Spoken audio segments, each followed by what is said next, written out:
دا د یو کلن ویزو را پوښتنه کوي چې څه وشول مونږ وطن د سفر کولی شو کنه. اول د دې ورور خبرې واورئ چې تېره شپه یې دوبۍ څخه کابل ته پرواز و. نو بیا راځو خپلې ویډیو ته. زموږ ټیکټ و په 2023 د نوې میاشتې په 4 تاریخ باندې موږ پرواز لرلو. کله چې موږ د دوبۍ ایرپورټ ته لوړو هلته موږ ته وویل شول چې تاسو کولی شئ چې سفر وکړئ وطن ته، نه غواړئ چې بیرته راشئ که غواړئ چې بیرته راشئ. موږ ورته وویل چې موږ غواړو چې بیرته راشو، موږ پرواز وکړو بیرته راشو. دوی وویل چې تاسو بیا بیرته نشئ کولی چې دلته راشئ، ستاسو ویزې کینسل کېږي. په هغه د کوم مکتب ته چې زه ولېږلم هلته یې سټمونه وهل. ما ورته وویل چې ما ته سټام مه وهه، زه سټام نه وهم، ځای کا منه کینسل کوم، زه بیرته غواړم چې واپس شم.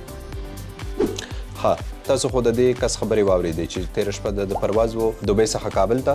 کله چې د بورډینګ پاس اخیسته هغې نه وروسته امیګریشن ته چې لاړ دی هلته د ده په شمول نوره یو کلنو ویزو والا کسانو ته ویل شوي دي چې که تاسو وطن ته ځئ نو تاسو پسې ویزه کینسل کېږي. د ده په خبرو کې به تاسو اورېدلي وي چې په هماغه صد دې کسانو ته یې ویزې کینسل کړې.